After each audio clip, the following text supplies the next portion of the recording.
Hello ಎಲ್ರಿಗೂ welcome back to Suhasini vlogs. I hope ಎಲ್ಲರೂ ಚೆನ್ನಾಗಿದ್ದೀರಾ. ಸೊ ಇವತ್ತಿನ ರೆಸಿಪಿ ಸಿಂಪಲ್ ಆಗಿ ಚಿಕನ್ ಕಟ್ಲೆಟ್ನ ಯಾವ ರೀತಿ ಮಾಡ್ಕೊಳ್ಳೋದು ಅಂತ ತೋರಿಸ್ತಾ ಇದ್ದೀನಿ. ವಿಡಿಯೋನ ಸ್ಕಿಪ್ ಮಾಡದೆ ಕೊನೆ ತನಕ ನೋಡಿ. ಸೊ ಮೊದಲಿಗೆ ಒಂದು ಬೌಲ್ಗೆ 250 ಗ್ರಾಮ್ಸ್ ಅಷ್ಟು ಬೋನ್ಲೆಸ್ ಚಿಕನ್ನ ತೊಗೊಂಡಿದ್ದೀನಿ. ಈ ರೆಸಿಪಿ ಮಾಡೋದಕ್ಕೆ ವಿತ್ ಬೋನ್ಗಿಂತ ವಿತೌಟ್ ಬೋನೇನೆ ಬೆಟರ್. ಸೊ ಈ ರೀತಿ ನಾನು ಬೋನ್ಲೆಸ್ ಚಿಕನ್ನ ತೊಗೊಂಡು ಒಂದು ಬೌಲ್ಗೆ ಹಾಕ್ಕೊಂಡು ಈಗ ಇದಕ್ಕೆ ಲೈಟಾಗಿ ಮ್ಯಾರಿನೇಟ್ ಮಾಡ್ಕೊತೀನಿ. ಲಾಂಗ್ ಟೈಮ್ ಏನು ಮ್ಯಾರಿನೇಟ್ ಮಾಡಿ ರೆಸ್ಟ್ ಮಾಡೋ ಥರ ಏನೂ ಇರೋದಿಲ್ಲ. ಜಸ್ಟ್ ಒಂದು 5 ಮಿನಿಟ್ಸ್ ಆದರೆ ಸಾಕು. ಇದಕ್ಕೆ ಹಾಫ್ ಟೇಬಲ್ ಸ್ಪೂನ್ ಅಷ್ಟು ಜಿಂಜರ್ ಗಾರ್ಲಿಕ್ ಪೇಸ್ಟ್ನ ಹಾಕ್ಕೊಂಡಿದ್ದೀನಿ. ಹಾಫ್ ಟೇಬಲ್ ಸ್ಪೂನ್ ಅಷ್ಟು ಅಚ್ಚ ಖಾರದ ಪುಡಿನ ಹಾಕ್ತಾ ಇದ್ದೀನಿ.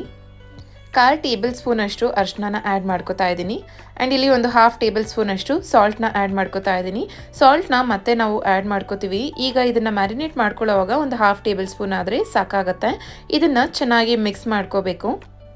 ಸೊ ಇದನ್ನು ಮಸಾಲೆ ಎಲ್ಲ ಅಂದರೆ ಏನು ಇಂಗ್ರೀಡಿಯೆಂಟ್ಸ್ನ ಆ್ಯಡ್ ಮಾಡ್ಕೊಂಡಿದ್ದೀವಿ ಅದು ಚಿಕನ್ಗೆ ಚೆನ್ನಾಗಿ ಹಿಡಿಯೋ ರೀತಿ ಮಿಕ್ಸ್ ಮಾಡಿಕೊಂಡು ಈಗ ಇದನ್ನು ಒಂದು 2 to 5 ಮಿನಿಟ್ಸ್ ಸೈಡಲ್ಲಿ ಇಟ್ಬಿಟ್ಟು ಈಗ ಒಂದು ಪ್ರೆಷರ್ ಕುಕ್ಕರ್ಗೆ ಸ್ವಲ್ಪ ವಾಟರ್ನ ಆ್ಯಡ್ ಮಾಡ್ಕೊತಾ ಇದ್ದೀನಿ. ಚಿಕನ್ ಮತ್ತು ಆಲೂಗಡ್ಡೆನ ಬೇಯಿಸ್ಕೋಬೇಕಾಗತ್ತೆ. ಚಿಕನ್ ಮತ್ತು ಆಲೂಗಡ್ಡೆ ಮುಳುಗೋ ಅಷ್ಟು ವಾಟರ್ನ ಆ್ಯಡ್ ಮಾಡಿಕೊಂಡ್ರೆ ಸಾಕಾಗತ್ತೆ. ಈಗ ಚಿಕನ್ನ ವಾಟರಲ್ಲಿ ಆ್ಯಡ್ ಮಾಡ್ಕೋತಾ ಇದ್ದೀನಿ. ಆ್ಯಂಡ್ 2 ಮೀಡಿಯಮ್ ಸೈಜ್ ಆಲೂಗಡ್ಡೆನ ಈ ರೀತಿ ಚೆನ್ನಾಗಿ ವಾಶ್ ಮಾಡಿಕೊಂಡು ಆ್ಯಡ್ ಮಾಡ್ಕೋತಾ ಇದ್ದೀನಿ. ನೀವು ಬೇಕಾದರೆ ಆಲೂಗಡ್ಡೆನ ಸಪ್ರೇಟಾಗಿ ಬೇಕಾದರೂ ಆ್ಯಡ್ ಮಾಡ್ಕೋಬೋದು. ಚಿಕನ್ ಜೊತೆಗೆ ಆ್ಯಡ್ ಮಾಡಿಕೊಂಡ್ರು ಏನೂ ಪ್ರಾಬ್ಲಮ್ ಆಗೋದಿಲ್ಲ. ಸೊ ನಾನು ಚಿಕನ್ ಜೊತೆಲೇ ಆ್ಯಡ್ ಮಾಡಿಕೊಂಡು 3 to 4 ವಿಷಲ್ಸ್ನ ಕೂಗಿಸ್ಕೊತಾ ಇದ್ದೀನಿ. ಆ್ಯಕ್ಚುಲಿ ಇದಕ್ಕೆ 2 ವಿಷಲ್ಸ್ ಆದರೆ ಸಾಕಾಗತ್ತೆ ಚಿಕನ್ಗೆ, ಬಿಕಾಸ್ ಮತ್ತೆ ನಾವು ಡೀಪ್ ಫ್ರೈ ಮಾಡ್ತೀವಿ. ಬಟ್ ಆಲೂಗಡ್ಡೆ 2 ವಿಷಲ್ಗೆ ಬೇಯೋದಿಲ್ಲ ಅಲ್ವಾ. ಸೊ ಆ ರೀಸನ್ಗೆ 3 to 4 ವಿಷಲ್ಸ್ ಬೇಯಿಸ್ಕೊಂಡ್ರೆ ಸಾಕಾಗತ್ತೆ. ಈಗ ಕಟ್ಲೆಟ್ಗೆ ಮೇಲೆ ಕೋಟಿಂಗ್ ಮಾಡ್ಕೊಳ್ಳೋದಕ್ಕೆ ನಾನಿಲ್ಲಿ 2 ಎಗ್ನ ಬಳಸ್ಕೊತಾ ಇದ್ದೀನಿ. ಸೊ ವಿತ್ ಯಾಕ್ ಅಂದರೆ ಒಳಗಡೆ ಎಲ್ಲೋ ಭಾಗ ಏನಿದೆ ಅದನ್ನು ಸೇರಿಸಿ ನಾನು 2ನ್ನ ಆ್ಯಡ್ ಮಾಡ್ಕೋತಾ ಇದ್ದೀನಿ. ಸೊ ಇದಕ್ಕೆ ಸಾಲ್ಟ್ ಪೆಪ್ಪರ್ ಏನೂ ಆ್ಯಡ್ ಮಾಡೋದಿಲ್ಲ. ಜಸ್ಟ್ ಹಾಗೇ ಇದನ್ನು ಕ್ಲೀನಾಗಿ ಬೀಟ್ ಮಾಡ್ಕೊತೀನಿ ಒಂದು 3 to 5 ಮಿನಿಟ್ಸು. ಆ ಎಲ್ಲೋ ಭಾಗ ಮತ್ತು ಬಿಳಿ ಭಾಗ ಏನಿದೆ 2 ಕ್ಲೀನಾಗಿ ಹೊಂದ್ಕೋಬೇಕು. ಅಷ್ಟುವರೆಗೂ ನಾವು ಬೀಟ್ ಮಾಡಿಕೊಂಡ್ರೆ ಸಾಕಾಗತ್ತೆ. ನಿಮಗೆ ಎಲ್ಲೋ ಮತ್ತು ಬಿಳಿ ಭಾಗ ಎರಡೂ ಹೊಂದ್ಕೋತಿಲ್ಲ ಅಂತಂದರೆ ಒಂದು ಮಿಕ್ಸರ್ ಜಾರ್ಗೆ ಇದನ್ನು ಹಾಕಿ ಒಂದು 2 ರೌಂಡ್ಸ್ ನೀವು ತಿರುಗಿಸಿದ್ರೆ ಸಾಕು. 2 ಕ್ಲೀನಾಗಿ ಮಿಕ್ಸ್ ಆಗುತ್ತೆ. ಈಗ ಕಟ್ಲೆಟ್ ಮಾಡ್ಕೊಳ್ಳೋದಕ್ಕೆ ಒಂದು ಸ್ವಲ್ಪ ಒಗ್ಗರಣೆ ಮಾಡ್ಕೊಳ್ಳೋಣ. ಇಲ್ಲಿ ಮೀಡಿಯಮ್ ಸೈಜ್ ಈರುಳ್ಳಿನ 2 ತೊಗೊಂಡಿದ್ದೀನಿ. 6 ರಿಂದ 7 ಬೆಳ್ಳುಳ್ಳಿ ಎಸ್ಳು, ಅರ್ಧ ಇಂಚಷ್ಟು ಶುಂಠಿನ ತುರಿದಿಟ್ಕೊಂಡಿದ್ದೀನಿ, ಸ್ವಲ್ಪ ಕೊತ್ತಂಬರಿ ಸೊಪ್ಪು. ಸೊ ಇದನ್ನೆಲ್ಲನೂ ಚಿಕ್ಕದಾಗಿ ಕಟ್ ಮಾಡ್ಕೊಂಡಿದ್ದೀನಿ. ಸೊ ಇಷ್ಟರೊಳಗಡೆ ನಮಗೆ ಚಿಕನ್ ಮತ್ತು ಆಲೂಗಡ್ಡೆ 2 ಬೆಂದಿರುತ್ತೆ. ಅದರಲ್ಲಿರೋಂಥ ನೀರನ್ನ ಹೊರಗಡೆ ತೆಗೆದು ಆಲೂಗಡ್ಡೆಗೆ ಮೇಲೆ ಸಿಪ್ಪೆನ ತೆಗಿಬೇಕಾಗತ್ತೆ. 3 to 4 ವಿಷಲ್ಸ್ಗೆ ಆಲೂಗಡ್ಡೆ ಚೆನ್ನಾಗಿಯೇ ಬೆಂದಿರುತ್ತೆ. ಈಗ ಮೇಲೆ ಇರುವಂತಹ ಸಿಪ್ಪೆನ ತೆಗಿಬೇಕಾಗತ್ತೆ. ತೆಗೆದ್ಬಿಟ್ಟು ಆಲೂಗಡ್ಡೆನ ಸಪ್ರೇಟಾಗಿ ಒಂದು ಬೌಲಲ್ಲಿ ಹಾಕೊಳ್ಳೋಣ. ಆಲೂಗಡ್ಡೆನ ಸೈಡಲ್ಲಿ ಇಟ್ಟು ಕಂಪ್ಲೀಟಾಗಿ ಅದರದ್ದು ಮೇಲೆ ಇರೋವಂಥ ಸಿಪ್ಪೆನ ತೆಗಿಬೇಕು. ಸೊ ಅದೇನಾದರೂ ಬಿಸಿ ಇರುವಾಗ ತೆಗಿಯೋಕ್ಕೆ ಆಗ್ತಾ ಇಲ್ಲ ಅಂತಂದರೆ 1-2 ನಿಮಿಷ ನೀರಲ್ಲಿ ಹಾಕಿ ನೀವು ಸಿಪ್ಪೆನ ಕ್ಲೀನಾಗಿ ತೆಗಿಬೋದು. ಈಗ ಇನ್ನೊಂದು ಬೌಲ್ಗೆ ಬೇಯಿಸ್ಕೊಂಡಿರೋವಂಥ ಚಿಕನ್ನ ತೊಗೊತಾ ಇದ್ದೀನಿ.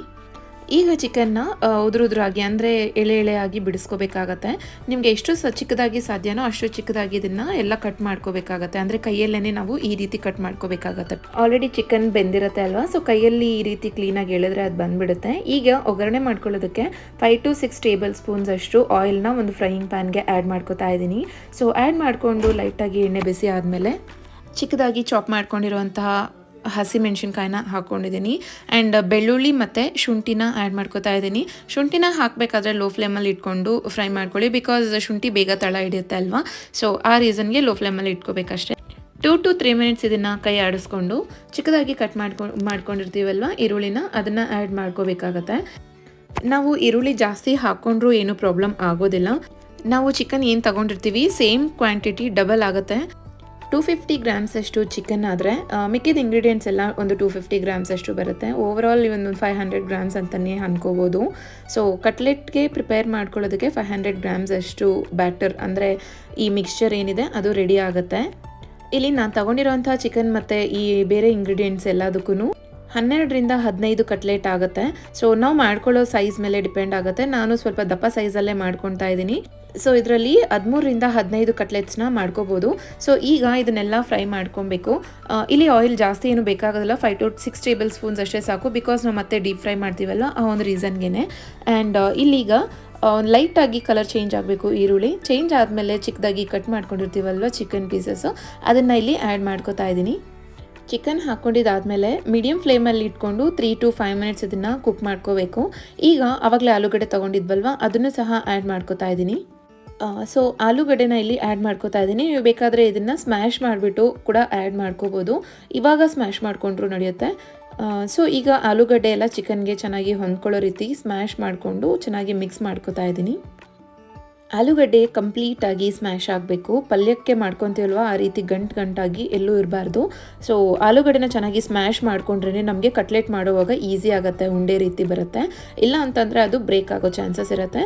ಸೊ ಆಲೂಗಡ್ಡೆನ ಚೆನ್ನಾಗಿ ಸ್ಮ್ಯಾಶ್ ಮಾಡಿಬಿಟ್ಟು ಕ್ಲೀನಾಗಿ ಹೊಂದ್ಕೊಳ್ಳೋ ರೀತಿ ಮಿಕ್ಸ್ ಮಾಡ್ಕೊಳ್ಳಿ. ನಿಮಗೆ ನೋಡಿದ್ರೇ ಗೊತ್ತಾಗ್ತಾ ಇದೆ ನಾನು ಯಾವ ರೀತಿ ಮಿಕ್ಸ್ ಮಾಡ್ಕೊಂಡಿದ್ದೀನಿ ಅಂತ. ಈ ಟೈಮಲ್ಲಿ ಸಾಲ್ಟ್ ಎಲ್ಲ ಸರಿ ಹೋಗಿದೆಯಾ ಇಲ್ವಾ ಅಂತ ನೋಡಿಕೊಂಡು, ಸಾಕಾಗಿಲ್ಲ ಅಂತಂದರೆ ಸ್ವಲ್ಪ ಸಾಲ್ಟ್ನ ಆ್ಯಡ್ ಮಾಡಿಕೊಂಡು ಮಿಕ್ಸ್ ಮಾಡ್ಕೊಳ್ಳಿ. ಆ್ಯಂಡ್ ಚಿಕ್ಕದಾಗಿ ಕಟ್ ಮಾಡ್ಕೊಂಡಿರೋವಂಥ ಕೊತ್ತಂಬರಿ ಸೊಪ್ಪನ್ನ ಆ್ಯಡ್ ಮಾಡಿಕೊಂಡು ನಾನು ಚೆನ್ನಾಗಿ ಮಿಕ್ಸ್ ಮಾಡ್ಕೋತಾ ಇದ್ದೀನಿ. ಈಗ ಸ್ಟವ್ ಆಫ್ ಮಾಡಿ ಇದನ್ನು ಕೆಳಗಡೆ ಇಳಿಸ್ಕೊತಾ ಇದ್ದೀನಿ. ಹಾಗೆ ನಾವೀಗ ಪ್ರಿಪೇರ್ ಮಾಡ್ಕೊಂಡಿರೋವಂಥ ಮಿಕ್ಸ್ಚರ್ನ ಒಂದು ಬೌಲ್ಗೆ ತೆಗೆದು ಇಟ್ಕೋತಾ ಇದ್ದೀನಿ. ಇದನ್ನು ಈಗ ಸೈಡಲ್ಲಿ ಇಟ್ಬಿಡೋಣ ಒಂದು 2ರಿಂದ 3 ನಿಮಿಷ. ಕಂಪ್ಲೀಟಾಗಿ ಅದು ಸ್ವಲ್ಪ ತಣ್ಣಗಾದರೆ ಚೆನ್ನಾಗಿರುತ್ತೆ ಉಂಡೆ ಮಾಡ್ಕೊಳ್ಳೋದಕ್ಕೆ. ಈಗ ಈ ಮಿಕ್ಸ್ಚರ್ ತಣ್ಣಗಾಗೋ ಅಷ್ಟರಲ್ಲಿ ಬ್ರೆಡ್ ಕ್ರಮ್ಸ್ನ ರೆಡಿ ಮಾಡ್ಕೊಳ್ಳೋಣ. ಸೊ ಇಲ್ಲಿ ಫ್ರೆಶ್ ಬ್ರೆಡ್ನ ತೊಗೊಂಡಿದ್ದೀನಿ. ಸೈಡಲ್ಲಿರೋ ಎಡ್ಜಸ್ನ ಕಟ್ ಮಾಡ್ಕೋತಾ ಇದ್ದೀನಿ. ಸೈಡಲ್ಲಿರೋ ಅಂಥದ್ದು ನಮಗೆ ಯೂಸ್ ಆಗೋದಿಲ್ಲ. ಈಗ ಬ್ರೆಡ್ನ ಈ ರೀತಿ ಚಿಕ್ಕದಾಗಿ ಕ್ರಮ್ಸ್ ಆಗಿ ಮಾಡ್ಕೊಳ್ಳೋಣ. ಕೆಲವೊಂದು ಸರಿ ದಪ್ಪ ಉಂಡೆ ಥರ ಬರುತ್ತೆ. ಸೊ ಆ ರೀತಿ ಬರಬಾರ್ದು ಅಂತಂದರೆ ನೀವು ಫ್ರೆಶ್ ಬ್ರೆಡ್ನ ತೊಗೊಳ್ಳಿ. ಇಲ್ಲ ಅಂತಂದರೆ ಒಂದು ಮಿಕ್ಸರ್ ಜಾರ್ಗೆ ಹಾಕ್ಕೊಂಡು ಇದನ್ನು 1-2 ರೌಂಡ್ಸ್ ತಿರುಗಿಸ್ಕೊಂಡ್ರೆ ನಿಮಗೆ ಬ್ರೆಡ್ ಕ್ರಮ್ಸ್ ರೆಡಿ ಆಗುತ್ತೆ. ಈಗ ಕೋಟಿಂಗ್ ಮಾಡ್ಕೊಳ್ಳೋದಕ್ಕೆ ಮಿಕ್ಸ್ಚರ್ ರೆಡಿ ಮಾಡ್ಕೊಂಡಿದ್ವಲ್ಲ ಅದನ್ನು ಈ ರೀತಿ ಬಾಲ್ಸ್ ಆಗಿ ಪ್ರಿಪೇರ್ ಮಾಡ್ಕೋಬೇಕು. ಸೊ ಬಾಲ್ಸ್ ಆಗಿ ಪ್ರಿಪೇರ್ ಮಾಡಿಕೊಂಡು ಕಟ್ಲೆಟ್ ಯಾವ ಶೇಪಲ್ಲಿರುತ್ತೆ ಗೊತ್ತಿರುತ್ತೆ ಅಲ್ವಾ, ಲೈಟಾಗಿ ಪ್ರೆಸ್ ಮಾಡಿಕೊಂಡ್ರೆ ಕಟ್ಲೆಟ್ ಶೇಪ್ ರೆಡಿ ಆಗುತ್ತೆ. ಸೊ ಎಲ್ಲ ಮಿಕ್ಸ್ಚರ್ನು ನಾನು ಇದೇ ರೀತಿ ಶೇಪ್ಸ್ ಆಗಿ ಮಾಡಿ ಇಟ್ಕೊಂಡಿದ್ದೀನಿ. ಸೊ ನಾವು ಆವಾಗಲೇ ಮೊಟ್ಟೆ ಭಾಗದ್ದು ಪ್ರಿಪೇರ್ ಮಾಡ್ಕೊಂಡಿದ್ವಲ್ವ ಅದನ್ನು ಇಲ್ಲಿ ಕೋಟಿಂಗ್ ಮಾಡ್ಕೋಬೇಕಾಗತ್ತೆ. ಮೊಟ್ಟೆ ಮತ್ತು ಬ್ರೆಡ್ ಕ್ರಮ್ಸ್ ಮಾಡ್ಕೊಂಡಿದ್ವಲ್ವ ಅದ್ರದ್ದು ಕೋಟಿಂಗ್ ಮಾಡ್ಕೊಳ್ಳೋಣ. ಸೊ ನಾವೀಗ ಚಿಕನ್ದು ಶೇಪ್ಸ್ ಏನು ಮಾಡ್ಕೊಂಡಿದ್ವಿ ಅದನ್ನು ಮೊಟ್ಟೆ ಭಾಗದಲ್ಲಿ ಡಿಪ್ ಮಾಡಿ ಬ್ರೆಡ್ ಕ್ರಮ್ಸ್ ಮೇಲೆ ಇಟ್ಟು ಫುಲ್ಲಾಗಿ ಕೋಟ್ ಮಾಡಬೇಕು. ಈ ರೀತಿ ಮೊಟ್ಟೆಯಲ್ಲಿ ಡಿಪ್ ಮಾಡಿ ಬ್ರೆಡ್ ಕ್ರಮ್ಸ್ ಆ್ಯಡ್ ಮಾಡ್ಕೊಳ್ಳೋದ್ರಿಂದ ಕಟ್ಲೆಟ್ ಔಟರ್ ಲೇಯರ್ ಏನಿರುತ್ತೆ ಅದು ಕ್ರಿಸ್ಪಿಯಾಗಿ ಕ್ರಂಚಿಯಾಗಿ ಬರುತ್ತೆ. ಕೆಲವೊಬ್ಬರು ಇದನ್ನು ಡಬಲ್ ಕೋಟಿಂಗ್ ಮಾಡ್ಕೊತಾರೆ. ಸೊ ಆ ರೀತಿ ಏನೂ ಅವಶ್ಯಕತೆ ಇರೋದಿಲ್ಲ. ಆಲ್ರೆಡಿ ನಮಗೆ ಇಲ್ಲಿ ಟೆಕ್ಸ್ಚರ್ ದಪ್ಪನೇ ಇರುತ್ತೆ ಅಲ್ವಾ, ಸೊ ಹಾಗಾಗಿ ಡಬಲ್ ಕೋಟಿಂಗ್ ಏನೂ ಅವಶ್ಯಕತೆ ಇರೋದಿಲ್ಲ. ನೋಡ್ತಾ ಇರ್ಬೋದು ನಾನು ಒಂದೇ ಸರಿ ಕೋಟಿಂಗ್ ಮಾಡ್ಕೊಂಡಿರೋದು ಈ ಥರ ಕಾಣಿಸುತ್ತೆ. ಸೊ ಇದೇ ರೀತಿ ನಾನು ಮಿಕ್ಕಿರೋ ಎಲ್ಲ ಮಿಕ್ಸ್ಚರ್ನೂ ಈಗ ತೋರಿಸಿರೋ ಪ್ರೊಸೀಜರಲ್ಲಿ ಕೋಟಿಂಗ್ ಮಾಡ್ಕೊಂಡಿದ್ದೀನಿ. ಈಗ ಇದನ್ನು 1/2 ಅವರಿಂದ 1 ಅವರ್ವರೆಗೂ ಫ್ರಿಜ್ಜಲ್ಲಿ ಇಟ್ಟು ಹೊರಗಡೆ ತೆಗ್ದಿದ್ದೀನಿ. ಸೊ ಈ ರೀತಿ ಮಾಡೋದ್ರಿಂದ ಕೋಟಿಂಗ್ ಏನು ಮಾಡಿದ್ವಿ ಅದು ಎಣ್ಣೆಗೆ ಹಾಕಿದಾಗ ಬಿಟ್ಕೊಳ್ಳೋದಿಲ್ಲ. ಸೊ ಈಗ ಒಂದು ಫ್ರೈಯಿಂಗ್ ಪ್ಯಾನ್ಗೆ ಡೀಪ್ ಫ್ರೈಗೆ ಬೇಕಾಗಿರೋಷ್ಟು ಆಯಿಲ್ನ ಆ್ಯಡ್ ಮಾಡ್ಕೋತಾ ಇದ್ದೀನಿ. ಎಣ್ಣೆ ಬಿಸಿ ಆದಮೇಲೆ ನಾವು ಮಾಡ್ಕೊಂಡಿರೋಂತಹ ಕಟ್ಲೆಟ್ಸ್ನ ಒಂದೊಂದಾಗಿ ಇದನ್ನು ಡ್ರಾಪ್ ಮಾಡ್ಕೊಳ್ಳೋಣ ಎಣ್ಣೆಗೆ. ಈ ರೀತಿ ಕಟ್ಲೆಟ್ಸ್ನ ಹಾಕಿದ ತಕ್ಷಣ ಅದು ಮೇಲೆ ಬರೋದಿಲ್ಲ. ಟೆಕ್ಸ್ಚರ್ ಸ್ವಲ್ಪ ಹೆವಿ ಆಗಿರುತ್ತೆ ಅಲ್ವಾ, ಸೊ ಅದು ಹಾಗೇ ಇರುತ್ತೆ. ಫ್ರೈ ಆದಮೇಲೆ ಅದೇ ಮೇಲೆ ಎದ್ದು ಬರುತ್ತೆ.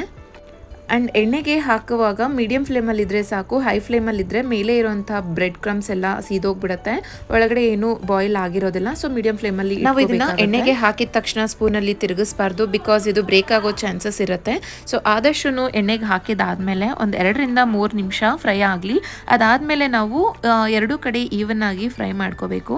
ಇದು ಗೋಲ್ಡನ್ ಕಲರ್ ಬ್ರೌನ್ಗೆ ಟರ್ನ್ ಆಗುತ್ತೆ, ಅಲ್ಲಿವರೆಗೂ ಫ್ರೈ ಮಾಡ್ಕೊಂಡ್ರೆ ಸಾಕಾಗುತ್ತೆ. ಯಾವ ಕಲರ್ಗೆ ಬಂದಿದೆ ಅಂತ ಈ ಕಲರ್ ಇದ್ದರೆ ಸಾಕು. ಈ ಕಲರ್ ಬಂದರೆ ಒಳಗಡೆ ಚೆನ್ನಾಗಿ ಬೆಂದಿರುತ್ತೆ. ಸೊ ಎಷ್ಟು ಸಿಂಪಲ್ಲಾಗಿ ಪ್ರಿಪೇರ್ ಮಾಡ್ಕೊಂಡ್ವಿ ಅಲ್ವಾ. ಈಗ ಇದನ್ನು ಆಯಿಲಿಂದ ಹೊರಗಡೆ ತೆಗೆದು ಒಂದು ಟಿಶ್ಯೂ ಪೇಪರ್ ಮೇಲೆ ಹಾಕ್ಕೊಳ್ಳೋದ್ರಿಂದ ಇದರಲ್ಲಿರುವಂತಹ ಎಕ್ಸಸ್ ಆಯಿಲ್ ಎಲ್ಲನೂ ಟಿಶ್ಯೂ ಪೇಪರಲ್ಲೇ ಹೋಗುತ್ತೆ. ಸೊ ಇದ್ರ ಮೇಲೆ ನಿಮ್ಗೆ ಏನಾದರೂ ಇನ್ನೂ ಜಾಸ್ತಿ ಆಯಿಲ್ ಇದೆ ಅಂತ ಏನಾದರೂ ಅನಿಸಿದ್ರೆ ಈ ರೀತಿ ಟಿಶ್ಯೂಲ್ಲಿ 1-2 ಸಲ ಪ್ರೆಸ್ ಮಾಡಿ ಎಕ್ಸಸ್ ಆಫ್ ಆಯಿಲ್ನ ನೀವು ತೆಗಿಬೋದು. ಅಷ್ಟೇ, ನೋಡಿದ್ರಲ್ವಾ ಎಷ್ಟು ಸಿಂಪಲ್ಲಾಗಿ ಚಿಕನ್ ಕಟ್ಲೆಟ್ನ ಪ್ರಿಪೇರ್ ಮಾಡ್ಕೊಂಡ್ವಿ ಅಂತ. ಸೊ ಮೀಡಿಯಮ್ ಫ್ಲೇಮಲ್ಲಿ ಇಟ್ಕೊಂಡು ಫ್ರೈ ಮಾಡ್ಕೊಳ್ಳೋದ್ರಿಂದ ಒಳಗಡೆ ಇರೋವಂತಹ ಟೆಕ್ಸ್ಚರ್ ಕೂಡ ಚೆನ್ನಾಗಿ ಫ್ರೈ ಆಗಿರುತ್ತೆ. ಸೊ ಎಷ್ಟು ಸಿಂಪಲ್ಲಾಗಿ ಟೇಸ್ಟಿಯಾಗಿ ಮನೇಲೆ ಕಟ್ಲೆಟ್ನ ಮಾಡ್ಕೊಂಡ್ವಿ ಅಂತ ನೋಡಿದ್ರಲ್ವಾ. ಈ ಕಟ್ಲೆಟ್ಸ್ನ ಗ್ರೀನ್ ಚಟ್ನಿ ಇಲ್ಲಾಂದರೆ ನಿಮಗೆ ಬೇಕಾಗಿರೋಂಥ ಯಾವುದಾದ್ರೂ ಸಾಸಲ್ಲಿ ಸರ್ವ್ ಮಾಡಿಕೊಂಡ್ರೆ ತುಂಬ ಚೆನ್ನಾಗಿರುತ್ತೆ. ಐ ಹೋಪ್ ನಿಮಗೆ ಈ ರೆಸಿಪಿ ಇಷ್ಟ ಆಗುತ್ತೆ. ರೆಸಿಪಿ ಇಷ್ಟ ಆಗಿದ್ದರೆ ಲೈಕ್ ಮಾಡಿ, ಯೂಸ್ಫುಲ್ ಅನಿಸಿದ್ರೆ ಫ್ರೆಂಡ್ಸ್ ಆ್ಯಂಡ್ ಫ್ಯಾಮಿಲಿಗೂ ಶೇರ್ ಮಾಡಿ. ಸೊ ಇನ್ನೂ ಯಾರೆಲ್ಲ ನನ್ನ ಚಾನಲ್ನ ಸಬ್ಸ್ಕ್ರೈಬ್ ಮಾಡ್ದಿರಾ ನೋಡ್ತಾ ಇದ್ದೀರಾ, ಪ್ಲೀಸ್ ಈಗಲೇ ಸಬ್ಸ್ಕ್ರೈಬ್ ಮಾಡ್ಕೊಳ್ಳಿ. ಸೊ ದ್ಯಾಟ್ ನಾನು ಮಾಡೋ ಯಾವುದೇ ಒಂದು ರೆಸಿಪಿದು ಫಸ್ಟ್ ನೋಟಿಫಿಕೇಷನ್ ನಿಮಗೆ ಬರುತ್ತೆ ಅಂತ ಹೇಳ್ತಾ ಈ ವಿಡಿಯೋನ ಇಲ್ಲಿಗೆ ಎಂಡ್ ಮಾಡ್ತಾ ಇದ್ದೀನಿ. ಮತ್ತು ನೆಕ್ಸ್ಟ್ ರೆಸಿಪಿ ಜೊತೆ ಇನ್ನೊಂದು ವಿಡಿಯೋದಲ್ಲಿ ಸಿಗ್ತೀನಿ. ಅಲ್ಲಿವರೆಗೂ ಎಲ್ರಿಗೂ ಬಾಯ್.